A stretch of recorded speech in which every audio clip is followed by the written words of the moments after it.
রাজশাহী ভার্সিটির শিক্ষক নিয়োগের জন্য একজন জামায়াত নেতা, যিনি সাবেক এমপিও ছিলেন দুবারের, তিনি সুপারিশ করছেন ভার্সিটির প্রভিসিকে রীতিমতো প্রবেশপত্রে হাতে লিখে। ভুলবশত আমরা এটা নিয়ে অনেক ফান দেখছি এখন, প্রভিসির ফেসবুক স্টোরিতে ভুলবশত এটা পোস্ট হয়ে যায়। তার মানে তাকে পাঠানো হয়েছিল, তারপর তিনি এটা কিভাবে পোস্ট হয়ে গেছে। কেউ ফান করছেন ছেলে গেম খেলতে গিয়ে এটা ভুলে করে ফেলেছে, হোয়াট এভার ইট ইজ, এটা হয়েছে এবং এটা হওয়ার কথা স্বীকার করেছেন প্রভিসি। এবং তিনি বলেন যে এরকম অনেক সুপারিশ তার কাছে আসে, এটা হওয়ার জন্য তিনি দুঃখ প্রকাশ করেছেন। কিন্তু জামায়াতের যিনি সংসদ সদস্য, তার বসে একটা বিরাট ঘটনা কিছুদিন আগেই আলোচিত হয়েছিল। বিভৎস একটা কাণ্ড উনি ঘটিয়েছিলেন, যেটা নিয়ে ভিডিও করেছি, সেটাইও আসবো। তিনি জনাব লতিফুর রহমান, তার নাম, জামায়াত নেতার, তিনি বলছেন চাকরি প্রার্থীর প্রবেশপত্রে সুপারিশ করা হয়েছে এ বিষয়ে তিনি কিছু জানেন না, অথচ ওনার নাম সিগনেচার সব আছে। তৃতীয় শ্রেণীর বাজে মিথ্যাচার করছেন। তবে এটা সত্য যে ওই প্রার্থীর বিষয়ে সহ উপাচার্যকে ফোনে সুপারিশ করা হয়েছিল। তিনি আরও বলেন, আমি তাকে বলেছিলাম বিগত দিনে ভাইভাগুলোতে অনেক বাজে চর্চা হয়েছে, তবে বর্তমান সময়ে আমরা এটা চাই না। আপনি প্রার্থীর আবেদনপত্রটা দেখবেন, আবেদনকারী বিভাগের ফলাফল অনেক ভালো। মানে সুপারিশ করতে হবে, মানে প্রভিসি কি নিজে দেখবেন না, উনি কি নিশ্চিত? আমরা জামায়াত সম্পর্কে যে আলাপটা সবসময় করি, জামায়াতের যে ব্র্যান্ডিং, সৎ লোকের শাসন চাই, তারা সৎ লোক, এরকম একটা ব্র্যান্ডিং তারা করেন। ফলে জামায়াত যখন তার সততার ব্র্যান্ডিং থেকে বাইরে চলে আসার মতো কিছু করে, সেটা শোরগোল বেশি হবে। আমরা এনসিপিকে যে সমালোচনাটা করি, যে তারা যখন নয়া বন্দোবস্তের কথা বলে, সেটাকে তাদের ব্র্যান্ডিং করে, তারপর যখন পুরনো বন্দোবস্তের মতো কাজ করে, আমরা সমালোচনা বেশি করি। তাদের অপকর্ম কম হলেও সমালোচনা বেশি করি। এটা নিয়ম, কারণ আপনি যে ব্র্যান্ডিং করবেন সেটা যখন আপনি ভাঙবেন, মানুষ শোরগোল বেশি করবেই। কিছুদিন আগে রাজশাহীতে চাঁদাবাজদের একটা তালিকা করা হয়েছিল, যেখানে 40 জনের বেশি বিএনপির চাঁদাবাজের তালিকা আছে। এর মধ্যে 6 জন জামাতের ছিল। জামাতের 6 জন হলেও এটা কিনা আমরা বেশি শোরগোল করব, কারণ তাদের ব্র্যান্ডিং এটা। তারা বিএনপির চাঁদাবাজি নিয়ে ভীষণ সমালোচনা করে। জামাতের আমির স্বয়ং সেটা নিয়ে বক্তৃতা করেন। প্রসঙ্গে মনে পড়লো, জামাতের আমিরের একটা বাইপাস সার্জারি হয়েছে। আমরা আন্তরিকভাবে চাই তিনি খুব দ্রুত সুস্থ হয়ে উঠুন। আমরা আশা করি তিনি খুব দ্রুত সুস্থ হয়ে উঠবেন। আমরা যতদূর দেখেছি তার সার্জারি সফল হয়েছে। যাই হোক, তো যেটা বলছিলাম, যখন চাঁদাবাজি নিয়ে তারা অন্যদের তীব্র সমালোচনা করে, আক্রমণ করে, তখন তার দলে একজন চাঁদাবাজ থাকলেও সেটা নিয়ে শোরগোল বেশি হবে। ঠিক একই রকম ঘটনা এখানে ঘটেছে, সেই কারণেই আমরা এই কথাগুলো বলছি। যাই হোক, আরেকটা ভিডিও আমি এটা নিয়ে ভিডিও করেছিলাম, এখানে আমি জুড়ে দিচ্ছি। কিছুদিন আগে একজন মুক্তিযোদ্ধা বলছিলেন 71-এর সাথে 24-কে মেলানো যাবে না। 71-এর সাথে 24 মেলে না। তীব্রতা, প্রাবল্য দুই জায়গার জিনিস নিশ্চিতভাবে। এবং আমি মনে করি 24-71-এর একটা কন্টিনিউয়েশন, সাম্য, মানবিক মর্যাদা, সামাজিক ন্যায় বিচারের যে বাংলাদেশ আমরা গড়তে চেয়েছিলাম 71-এ, সেই স্বপ্ন যেহেতু বাস্তবায়িত হয়নি, সেই স্বপ্ন বাস্তবায়নের জন্যই 24 এসছে, বা সামনে আরও লড়াই সংগ্রাম আসতে পারে। কিন্তু এই ঘটনা, এই কথা বলার পরই একজন জামায়াত নেতা তেড়ে গিয়ে তাকে মারতে উদ্যত হন। এটা এই ভদ্রলোক যিনি এখন এই সুপারিশ করছেন। এই স্বাধীন দেশে দাঁড়িয়ে জামায়াতের এত বড় সাহস হয় এসব লোকজনের, যে তারা 71-কে এখনও তাচ্ছিল্য করে, বিদ্রুপ করে।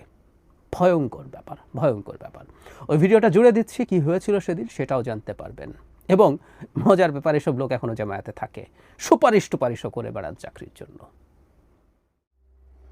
মুক্তিযুদ্ধ এবং মুক্তিযোদ্ধা এসব শুনলে বা দেখলে জামায়াত নেতাদের গায়ে আগুন জ্বলবে, এটা স্বাভাবিক, বোধগম্য। কিন্তু তাদের এটা পরিপ্রেক্ষিতে তাদের মাঝে মাঝে যে প্রতিক্রিয়া, এটা ইত্রামের পর্যায়ে পড়ে। সেরকম একটা ইত্রামও আমরা দুদিন আগে দেখেছি। বোধগম্য কারণেই তাদের গা জ্বলবে। কিন্তু এটা স্বাধীন বাংলাদেশ, এবং শেখ হাসিনার পতন মানে এই না এখানে মুক্তিযোদ্ধাকে নিয়ে তাদেরকে ডেমোনাইজ করে, তাদেরকে আন্ডারমাইন করে যে কোনো কিছু করা যাবে। সরি, ঘটনাটা হচ্ছে চাঁপাইনবাবগঞ্জে পুলিশের আয়োজিত একটা সুধী সমাবেশে।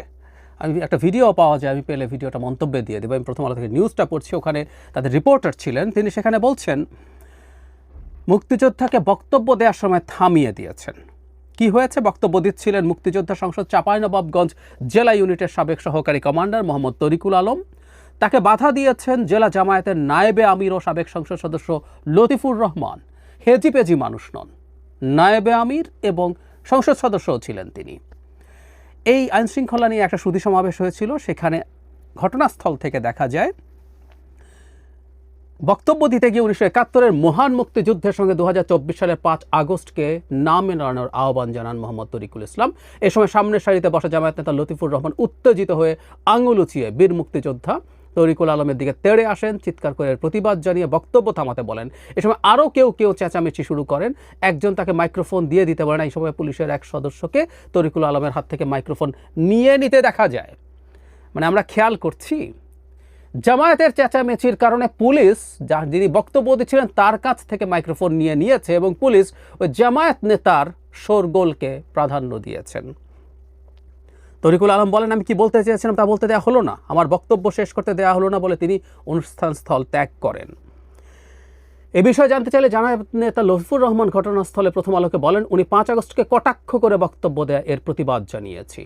তারপরে যিনি বক্তৃতা মুক্তিযোদ্ধা তিনি বলছেন, আমি কোনো দলের লেজুর বৃত্তি করি না, মুক্তিযুদ্ধ করে দেশ স্বাধীন করেছি, মুক্তিযুদ্ধের কথা বলবই, তাই বলে জুলাই আগস্ট আন্দোলনকে অস্বীকার করি না, যারা প্রাণ দিয়েছেন তাদেরকে শ্রদ্ধা করি।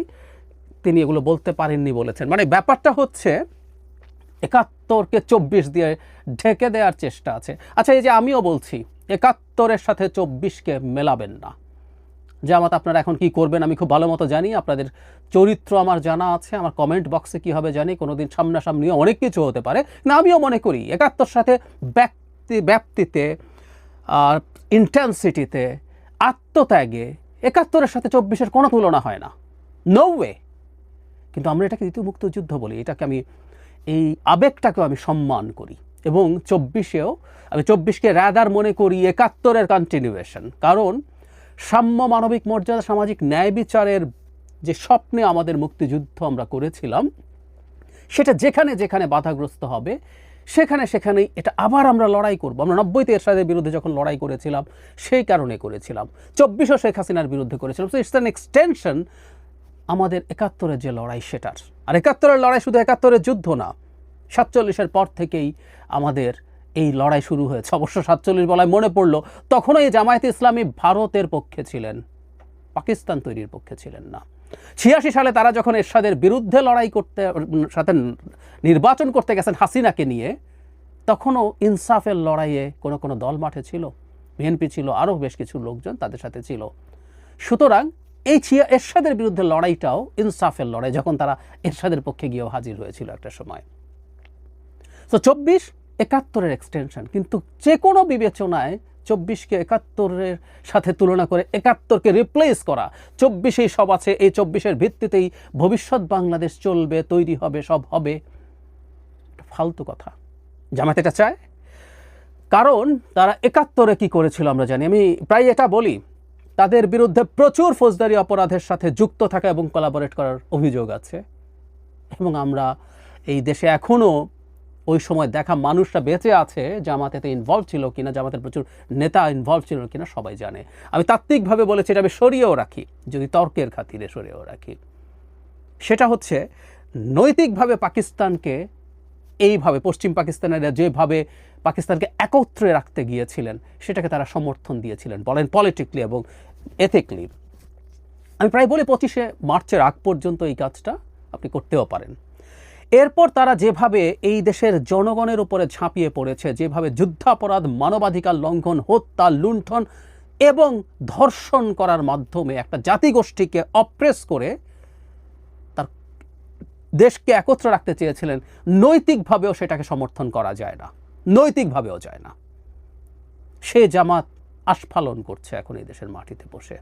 Very bad, very bad. কিছুদিন আগে এক টকশোতে এনসিপির একজন নেতা এভাবে বলছিলেন যে আওয়ামী লীগ প্রসঙ্গে, যে তারা তো তাদের কৃতকর্মের জন্য ক্ষমা চায়নি, ক্ষমা চাইলে তারপরে তারা আস্তে আস্তে তাদের রাজনৈতিক ভবিষ্যৎ কী হবে সেটা হতে পারে। তখন আমি অন রেকর্ড তাকে জিজ্ঞেস করেছিলাম, জামাত কি ক্ষমা চেয়েছে তাদের হাজার গুণ, লক্ষ গুণ, কোটি গুণ বেশি অপরাধের জন্য? চেয়েছে? চাইনি তো। তাহলে কি জামাতের রাজনীতি করার অধিকার আছে, নাকি পুরনো হয়ে গেছে বলে আমরা এগুলো সব ভুলে যাব? একটা রিকনসিলিয়েশনের দিকে আসলে জাতিকে আসতে হয়, আমি এটা দ্বিমত করি না, কিন্তু আমরা তাদের মধ্যে কোনো রিপেন্টেন্স দেখি না। এখনও তাদের আমির বলেন, কিছুদিন আগেই বলেছেন, 71-এ যদি জামাত ভুল করে থাকে এবং সেটা যদি সন্দেহাতীতভাবে প্রমাণিত হয় তাহলে তারা ক্ষমা চাইবেন। মানে এত বছর পরেও তারা যদি ভুল করে থাকেন বলে তাদের মনে হয়। জাস্ট নৈতিক সমর্থন ইটসেলফও যে একটা বিভৎস ভুল না, অপরাধ, এই বোধও তাদের নাই। আর তার উপরে এসব তারা করে বেড়াবেন আর এই সমাজে যে তাদের রেকনসিলিয়েশন হবে, কিভাবে সম্ভব? তাহলে তো আওয়ামী লীগ যা করছে একেবারেই ভুল করছে না। আওয়ামী লীগ তো জামাতের তরিকায় চলছে, আমি তো তাই দেখছি। এই দুটো দলের মধ্যে তো সখ্য দেখা গেছে, ৮৬ কথা বললাম না, এরকম আরও সখ্য দেখা গেছে। ৯৪ থেকে বিএনপির বিরুদ্ধে আওয়ামী লীগের সাথে লড়াই করেছে, একসাথে করেছে, তো তাদের এই সখ্য আছে। একটা কথা একটু বলে রাখা দরকার, মানে জামায়াত তার পলিটিক্যাল ভুল করছে কিনা সে সেটা নিজে বুঝুক।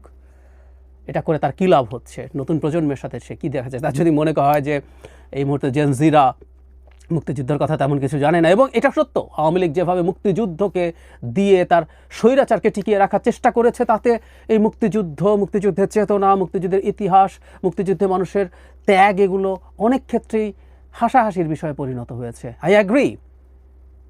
কিন্তু মুক্তিযুদ্ধের আওয়ামী বয়ান না, এই মুক্তিযুদ্ধের খেটে খাওয়া মানুষ যারা লড়াই করেছে, যে মানুষগুলো কষ্ট করেছে, যে মানুষগুলো স্বাধীনতা চেয়েছে, স্বাধীনতার জন্য স্যাক্রিফাইস করেছে নানা ফর্মে, তারও বয়ান আছে। এবং এদেশে মুক্তিযুদ্ধ মিথ্যে হয়ে যায় নাই। সুতরাং এটা তাদের পলিটিক্যাল হিসাব নিকাশ যে তারা মনে করছেন যে মানুষ মুক্তিযুদ্ধ ভুলে গেছে। সরি, এটা ভোলা যাবে না, বলতে দেয়া যাবে না।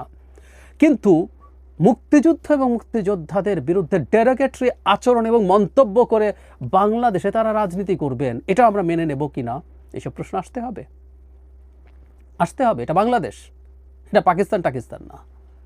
সুতরাং রিকনসিলিয়েশন তো বহু দূরের কথা, আমরা তাদের অ্যাটিটিউডে মনে করি, তাদের অ্যাটিটিউড দেখে মনে হচ্ছে তারা ২৪-এ কিছু রোল প্লে করেছেন, তারা শেখ হাসিনাকে দিয়ে টর্চার্ড হয়েছেন, তাদের অধিকারের পক্ষে আমি অসংখ্যবার কথা বলেছি, তাদের রাজনৈতিক অধিকারের পক্ষে। কিন্তু মুক্তিযুদ্ধ নিয়ে কোনো ইত্রামও আসলে নেব না, কোনোভাবেই গ্রহণ করব না। লড়াই করব, এর কনসিকুয়েন্স আমার উপরে কী হতে পারে আমি জানি, but I will do it.